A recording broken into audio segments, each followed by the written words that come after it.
कभी हिमालय के वनों में एक हाथी रहता था। उसका शरीर चांदी की तरह चमकीला और सफ़ेद था। उसकी आंखें हीरे की तरह चमकदार थीं। उसकी सूंड सुहागा लगे सोने के समान कांतिमय थी। उसके चारों पैर तो मानो लाख के बने हुए थे। वह 80,000 गजों का राजा भी था। वन में विचरण करते हुए एक दिन सीलवा हाथी ने एक आदमी को विलाप करते हुए देखा। उसकी भंगिमाओं से यह स्पष्ट था कि वह उस निर्जन वन में अपना मार्ग भूल बैठा था। सीलवा को उस व्यक्ति की दशा पर दया आई। वह उसकी सहायता के लिए आगे बढ़ा, मगर व्यक्ति ने समझा कि हाथी उसे मारने आ रहा था, इसलिए वह दौड़कर भागने लगा। उसके भय को दूर करने के उद्देश्य से सीलवा बड़ी शालीनता के साथ अपने स्थान पर खड़ा हो गया, जिससे भागता हुआ आदमी भी थम गया। सीलवा ने ज्यों ही पैर फिर आगे बढ़ाए, वह आदमी फिर से भागने लगा, और जैसे ही सीलवा ने अपने पैर रोके, वह आदमी भी रुक गया। 3 बार जब सीलवा हाथी ने अपने उपक्रम को ऐसे ही दोहराया, तो वह भागता हुआ आदमी समझ गया और उसका भय भी दूर हो गया। अब वह समझ गया कि सीलवा कोई खतरनाक हाथी नहीं था। वह आदमी निर्भीक होकर अपने स्थान पर स्थिर हो गया। सीलवा हाथी ने तब उसके पास पहुंचकर उसकी सहायता का प्रस्ताव रखा। आदमी ने तत्काल उसके प्रस्ताव को स्वीकार किया। सीलवा हाथी ने उसे तब अपनी सूंड से उठाकर अपनी पीठ पर बिठा लिया और अपने निवास स्थान पर ले जाकर नाना प्रकार के फलों से उसकी आवभगत की।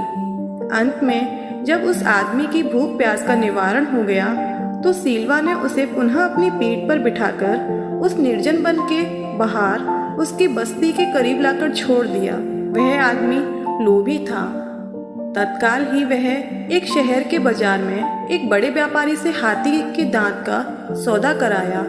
कुछ ही दिनों में वह आरी आदि औजार और रास्ते के लिए कुछ समुचित भोजन का प्रबंध कर सीलवा के निवास स्थान को प्रस्थान कर गया। जब वह व्यक्ति से सीलवा का सामना हुआ, तो सीलवा ने उससे पूछा, तुम्हारे पुनरागमन का उद्देश्य क्या है? उस व्यक्ति ने तब अपनी निर्धनता को दूर करने के लिए उसके दांतों की याचना की। उन दिनों सीलवा दान पारमी होने की साधना कर रहा था, अतः उसने उस आदमी की याचना को स्वीकार कर लिया तथा उसकी सहायता के लिए घुटनों पर बैठ गया ताकि वह उसके दांत काट सके। उस व्यक्ति ने शहर लौटकर सीलवा के दांतों को बेचा और उनकी भरपूर कीमत भी पाई, मगर प्राप्त धन से उसकी तृष्णा और बलवती हो गई। वह महीने भर में फिर सीलवा के पास पहुंचा और उसके शेष दांतों की याचना कर बैठा। सीलवा ने उसे पुनः अनुग्रहित किया। कुछ ही दिनों के बाद वह लोभी फिर से सीलवा के पास पहुंचा और उसके शेष दांतों को भी निकालकर ले जाने की इच्छा जताई। दान परायण सीलवा ने उस व्यक्ति की इस याचना को भी सहर्ष स्वीकार कर लिया।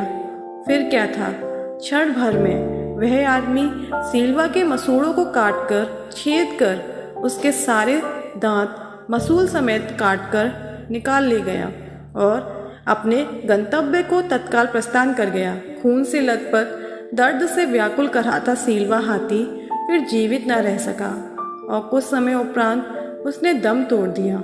लौटता लोभी जब वन की सीमा पार भी नहीं कर पाया था, तभी धरती अचानक फट गई और वह आदमी काल के गाल में समा गया। तभी वहां वास करती हुई एक वृक्ष यक्षिणी ने यह गान गाया, मांगती है तृष्णा और मिटा नहीं सकता जिसकी भूख को सारा संसार। लोभ करने वाले का अंत में यही परिणाम होता है। कभी कभी ऐसे लोग अपने साथ साथ दूसरों के लिए भी घातक सिद्ध होते हैं, जैसे इस आदमी के कारण उस सीलवा हाथी ने अपनी जान गंवा दी।